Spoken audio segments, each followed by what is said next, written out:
Halo Sobat Pintar, selamat datang di fitur AP Live bersama saya Kak Fahmi dan tutor kimia kalian. Dan pada video kali ini kita akan membahas tentang soal-soal untuk persiapan UTBK, tentunya di mata pelajaran kimia. Dan soal-soal ini juga ada di fitur tes pintar di aplikasi Aku Pintar loh. Jadi jangan lupa dikerjakan ya soal-soal tersebut. Dan kalau misalkan kalian ada yang perlu tanyakan, kalian bisa tanyakan di kolom komentar di bawah ini. Dan seperti apa soal yang akan kita bahas pada video kali ini adalah sebagai berikut. Oke, sekarang kita mulai di soal yang pertama. Ini adalah soal pada materi keperiodikan. Coba kalian kerjakan soal ini dalam waktu 30 detik mulai dari sekarang.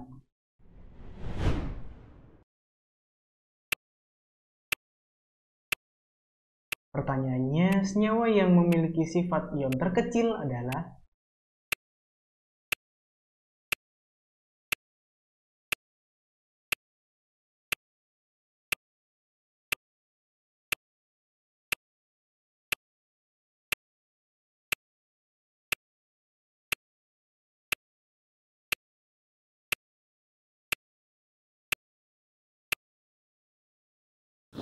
Nah, gimana Sobat Pintar? Sudah kalian kerjakan apa belum?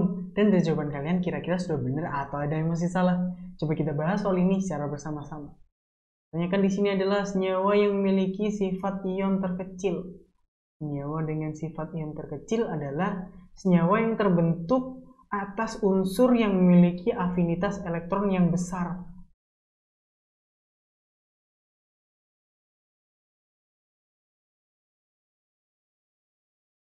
Jadi semakin besar afinitas elektronnya pada unsur penyusunnya, maka senyawa tersebut memiliki sifat ion terkecil.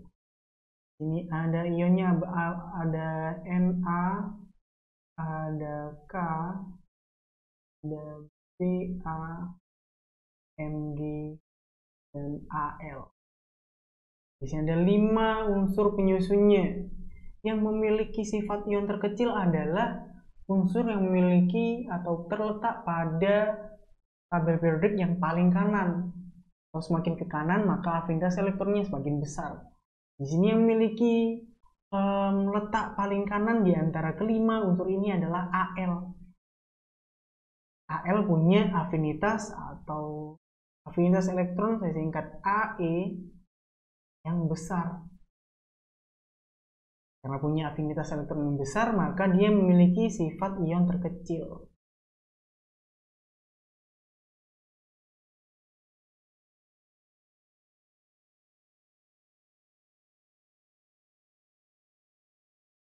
Sekarang kita cari di option A, B, C, D, E, mana yang mengatakan Al. Itu ada di option yang E, AlCl3. Jadi jawaban dari soal ini adalah E, AlCl3.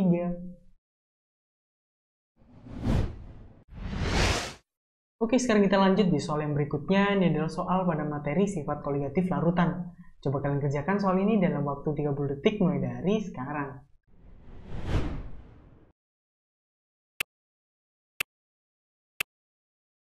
Pertanyaannya, derajat penyusunan larutan elektrolit Turner tersebut adalah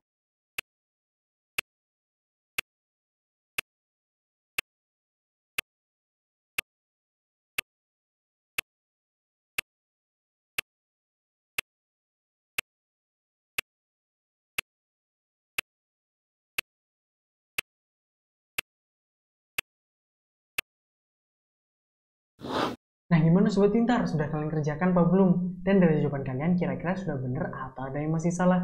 Coba kita bahas soal ini secara bersama-sama.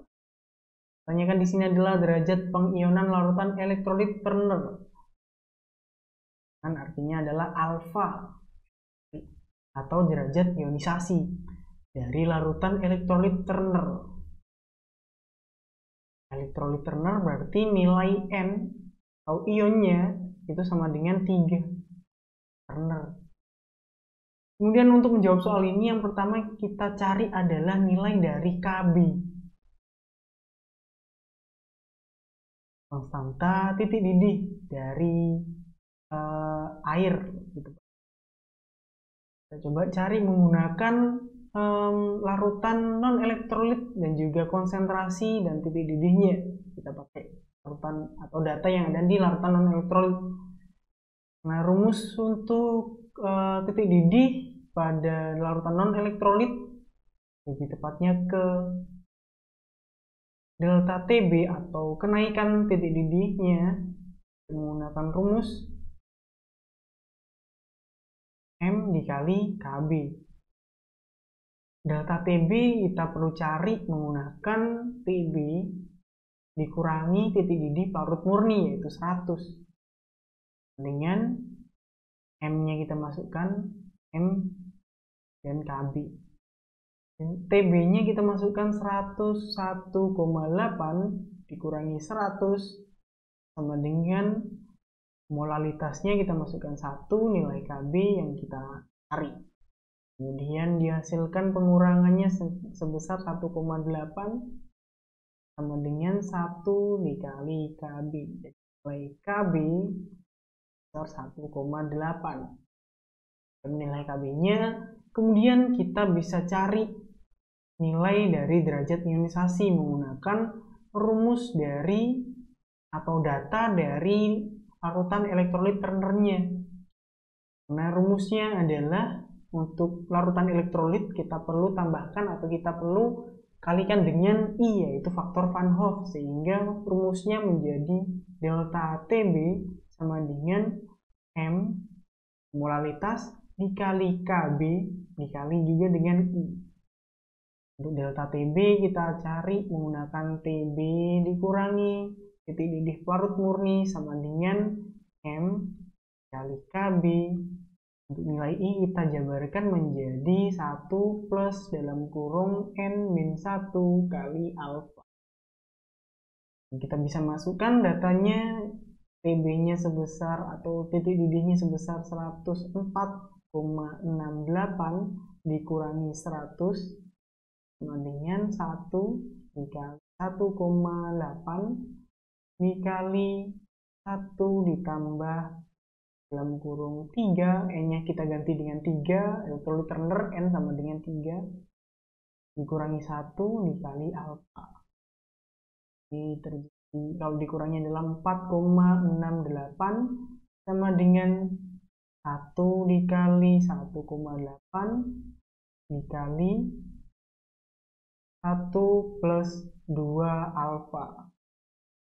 Kemudian kita pindah ruaskan menjadi 1 plus 2 alfa sama dengan 4,68 dibagi 1,8.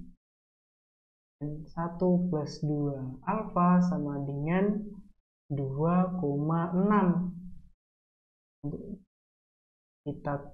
Kita pindah nilai satunya menjadi 2 alfa sama dengan 2,6 dikurangi 1 menjadi 1,6. Kemudian kalau kita bagi 2 untuk peroleh nilai alfa sama dengan 1,6 dibagi 2 sama dengan 0,8. Nilai alfanya adalah 0,8. Kemudian kita tinggal cari di option A, B, C, D, E mana yang mengatakan 0,8. Ternyata ada di option yang C. Jadi jawaban dari soal ini adalah C, 0,8. Oke, sekarang kita lanjut di soal yang berikutnya. Ini adalah soal pada materi hidrolisis garam. Coba kalian kerjakan soal ini dalam waktu 30 detik mulai dari sekarang.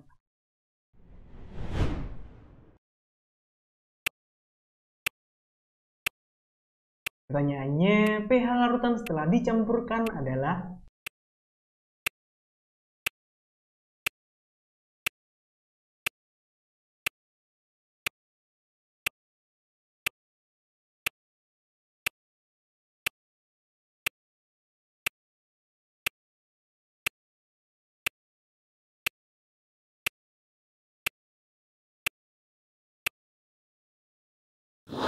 Nah, gimana sobat pintar? Sudah kalian kerjakan apa belum? Dan dari jawaban kalian kira-kira sudah benar atau ada yang masih salah? Coba kita bahas soal ini secara bersama-sama. Pertanyakan di sini adalah pH larutan setelah dicampurkan. Jadi ada NaOH dan juga asam asetat atau CH3COOH. Yang pertama yang perlu kita lakukan adalah mencari mol NaOH dan juga mol asam asetat. NaOH. Nah, menggunakan rumus molaritas dikali volume. Masukkan molaritasnya atau konsentrasinya 0,2 dikali volumenya 100. Diperoleh molnya sebesar 20 milimol. Dan yang berikutnya yaitu mol dari CH3COOH sama asetat. Menggunakan rumus konsentrasi kali volume, kita langsung masukkan aja, yaitu 0,2 dikali 100. Diperoleh molnya sebesar 20 milimol. Dari sini kita gunakan stoikiometri, yaitu metode MRS. Tulis terlebih dahulu untuk reaksinya.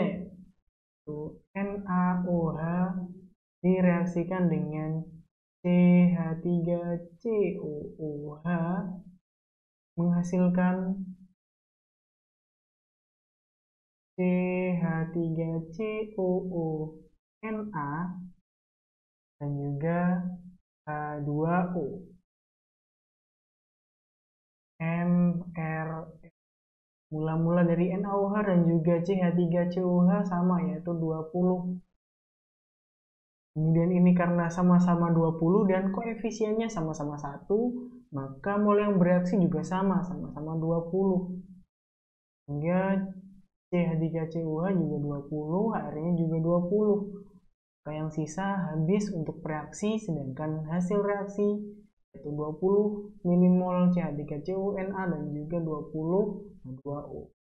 Kemudian kita gunakan mol dari CH3COONA untuk mencari konsentrasi dari CH3COONA-nya. Menggunakan rumus konsentrasi sama dengan mol dibagi dengan volume total. Kita masukkan mol yang tersisa adalah, atau mol yang dihasilkan adalah 20 dibagi volume total, itu 100 dan juga 100. Jadi kalau di total 200. Maka untuk konsentrasinya sebesar 0,1 m. Konsentrasi ini kita bisa masukkan pada rumus hidrolisis garam. Karena garamnya ini sifatnya adalah basa, direaksikan dari basa kuat dan juga asam lemah, maka garamnya sifatnya adalah basa. Maka yang dicari adalah konsentrasi OH-. Menggunakan rumus akar Kw dibagi Ka dikali konsentrasi garam. Akar Kw kita bisa masukkan Kw yaitu Kw-nya adalah 10 pangkat min 14. Kemudian Ka-nya 10 pangkat min 5. Dan kita masukkan konsentrasi garamnya adalah 10 pangkat min 1. Untuk nilai OH-nya didapatkan sebesar 10 pangkat min 5. Karena sudah dapat konsentrasi OH-nya, kita bisa konversikan menjadi POH. OH sama dengan min log konsentrasi OH min. Diperoleh sebesar, kalau min log konsentrasi OH minnya kita masukkan 10 pangkat min 5, nilai POH-nya adalah 5. Kemudian kita cari nilai pH. 14 dikurangi POH. 14 dikurangi 5 sama dengan 9. Tinggal kita cari di option A, B, C, D, E mana yang mengatakan 9. Ternyata ada di option yang E. Jadi jawaban dari soal ini adalah E, 9. Nah, sebelum kita lanjut di pembahasan soal yang berikutnya, ini Kak Fahmi punya sedikit penjelasan mengenai senyawa kurkumin. Seperti apa penjelasannya berikut ini. Kurkumin atau difirolaimetana adalah senyawa aktif yang ditemukan pada kumir atau juga tanaman lain yang sejenisnya. Memiliki bentuk berupa polifenol dengan rumus kimia C21H20O6 yang bertindak sebagai antioksidan, yaitu molekul yang mampu memperlambat atau mencegah proses oksidasi molekul lain di dalam tubuh. yang dapat menghasilkan radikal bebas yang dapat merusak sel di dalam tubuh. Dan karena sifat antioksidan inilah, senyawa ini banyak digunakan untuk beberapa hal dalam dunia medis, seperti diantaranya melindungi saraf, menghambat dan mengurangi penumpukan plak amiloid beta pada penderita Alzheimer, melindungi hati, melindungi pankreas dari akibat rasio sitokina yang berlebihan, melindungi sel Leydig dari pengaruh alkohol, dan menurunkan peradangan pada jaringan adiposa. Nah, itulah beberapa penjelasan mengenai senyawa kurkumin yang memiliki banyak kegunaan di dunia medis. Dan sekarang kita lanjut ke pembahasan soal yang berikutnya. Oke, sekarang kita lanjut di soal yang berikutnya. Ini adalah soal pada materi termokimia. Coba kalian kerjakan soal ini dalam waktu 30 detik mulai dari sekarang.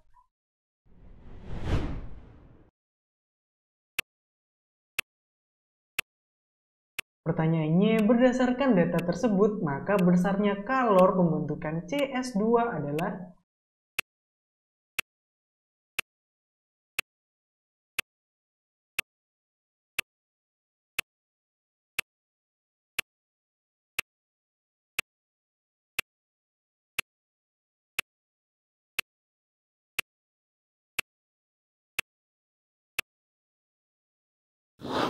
Nah, gimana sobat pintar? Sudah kalian kerjakan atau belum? Dan jawaban kalian kira-kira sudah benar atau ada yang masih salah? Coba kita bahas soal ini secara bersama-sama. Yang tanyakan di sini adalah besarnya kalor pembentukan CS2. Kita tulis terlebih dahulu untuk reaksi pembentukan CS2, yaitu C ditambah dengan 2S menghasilkan CS2. Ini adalah reaksi pembentukan CS2. Dan untuk mencari besarnya kalor pembentukannya, kita gunakan 3 reaksi atau 3 persamaan reaksi dan juga besarnya kalor, besarnya entalpi pada masing-masing reaksinya. Karena kita sudah dapatkan reaksi pembentukan CS2, kita bisa seleksi pada persamaan reaksi, 3 persamaan reaksi ini untuk mendapatkan reaksi pembentukan CS2. Jadi kita bisa bolak-balik. Di sini kalau kita lihat di persamaan reaksi yang pertama, CS2 ini berada pada ruas kiri atau reaktan. Sedangkan untuk pembentukan CS2 dia harusnya ada di produk. Maka kita bisa balik untuk persamaan reaksi yang pertama. Reaksi yang pertama kita bisa balik menjadi CO2 plus 2SO2 menjadi CS2 plus 3O2. Kemudian kita bisa tuliskan untuk delta hanya karena tadi dibalik, maka yang awalnya minus kita jadikan menjadi plus 1110 joule. Dan persamaan reaksi yang kedua sekarang. Di sini ada C sebagai komponen pembentukan CS2 yang juga berada pada produk. Padahal yang kita butuhkan adalah C yang berada pada reaktan. Jadi kita balik menjadi letaknya di produk.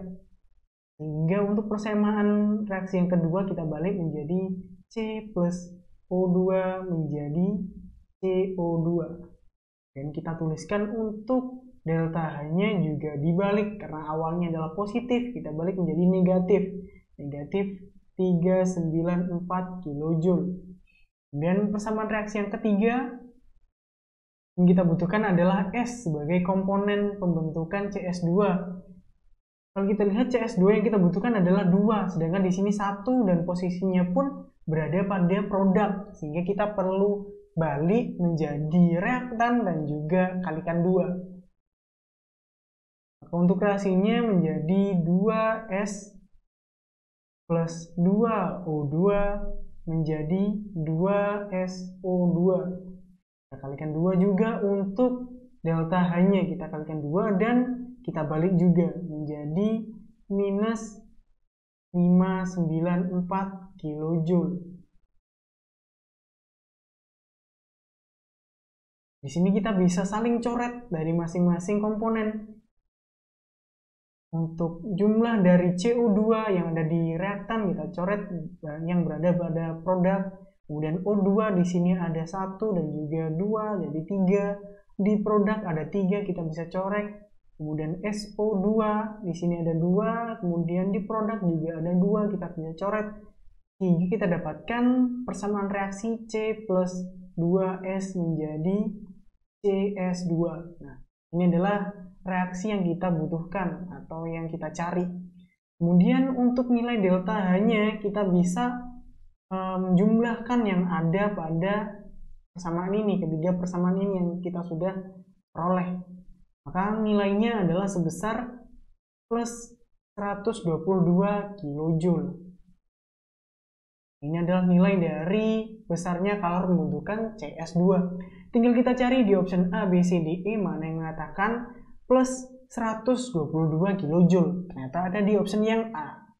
Jadi jawaban dari soal ini adalah A. 100 plus 122 kJ. Oke, sekarang kita lanjut di soal yang berikutnya. Ini adalah soal pada materi senyawa turunan karbon. Coba kalian kerjakan soal ini dalam waktu 30 detik mulai dari sekarang.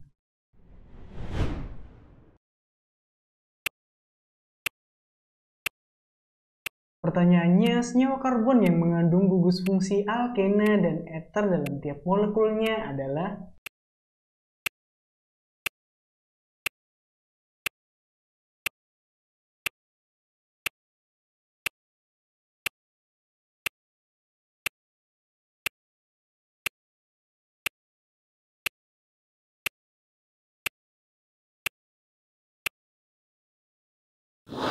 Nah, gimana sobat pintar? Sudah kalian kerjakan apa belum?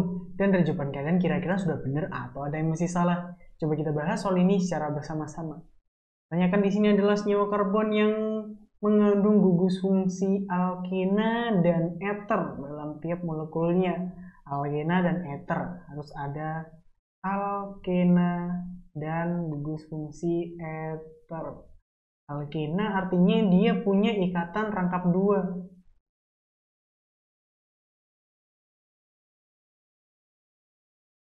Rangkap 2. Kemudian eter artinya dia punya gugus ROR. Terus punya ROR. Jadi dia ngikat O di dalam molekulnya. Kemudian kalau kita cross check di option A, B, C, D, E mana nih yang punya alkena dan punya eter? Alkena di nomor atau di option A dia tidak punya ikatan rangkap 2 tapi punya ikatan rangkap 3. Dia ternyata punya eter. Dia ngikat O di dalamnya. Tapi dia punya ikatan rangkap 3, jadi bukan. Untuk option B, dia punya gugus fungsi alkena, ikatan rangkap 2, tapi dia bukan ngikat gugus fungsi eter, tapi keton. Jadi bukan untuk option yang B. Option yang C juga sama seperti option yang B. Dia punya ikatan rangkap 2, tapi dia ngikat bukan eter, tapi keton. Kemudian option yang D juga sama. Ikatan rangkap 2-nya ada, tapi yang diikat bukan eter, tapi keton juga. Dan yang tersisa option yang E. Ternyata dia punya ikatan rangkap 2 dan juga gugus fungsi eter. Maka yang benar dari jawaban ini adalah E. Jawaban dari soal ini adalah E. Oke, sekarang kita lanjut di soal yang berikutnya. Ini adalah soal pada materi reaksi senyawa karbon. Coba kalian kerjakan soal ini dalam waktu 30 detik mulai dari sekarang.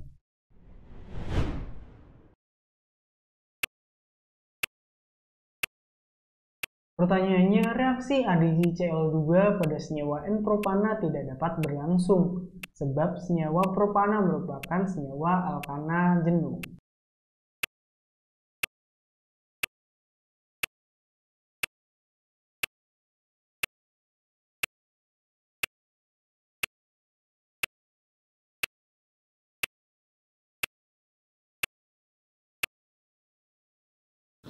Nah, gimana sobat pintar? Sudah kalian kerjakan apa belum? Dan dari jawaban kalian kira-kira sudah benar atau ada yang masih salah? Coba kita bahas soal ini secara bersama-sama. Kita perlu cross check antara pernyataan dan juga alasan. Yang pertama pada pernyataannya, itu reaksi adisi Cl2 pada senyawa N-propana tidak dapat berlangsung. Reaksi adisi itu apa sih? Reaksi adisi adalah reaksi pemutusan ikatan rangkap. Pemutusan ikatan rangkap. Senyawanya adalah propana. Sedangkan propana sendiri adalah senyawa yang hanya punya ikatan tunggal.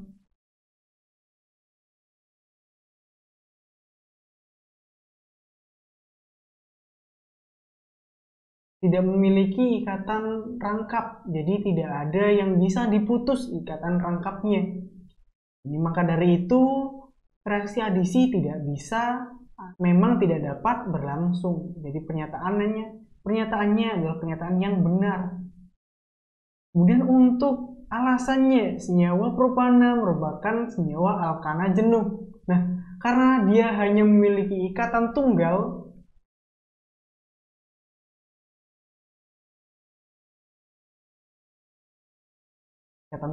pada propana, maka propana merupakan senyawa alkana jenuh.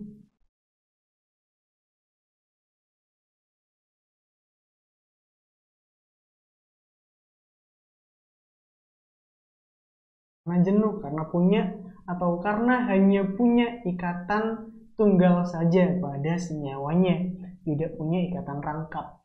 Makanya dia disebut sebagai senyawa alkana jenuh, hanya memiliki ikatan tunggal. Kemudian, jadi untuk alasannya benar ya. Kemudian untuk alasan dan juga pernyataan ini apakah berhubungan? Jelas berhubungan. Kenapa? Karena reaksi adisi tidak dapat berlangsung karena memang senyawa alkana adalah senyawa alkana jenuh atau hanya punya ikatan tunggal pada senyawanya.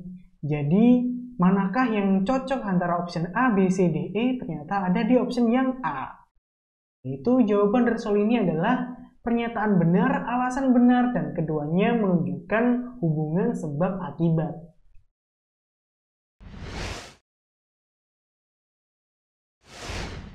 Nah, kita tadi sudah selesai membahas beberapa soal untuk persiapan UTBK, tentunya di mata pelajaran kimia.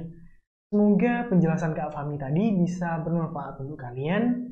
Jangan lupa untuk sering-sering tonton AP Live, dan jangan lupa juga untuk like, komen, dan subscribe channel YouTube Aku Pintar. Dan jangan lupa juga untuk nyalakan notifikasi loncengnya untuk mendapatkan update video terbaru dari kami.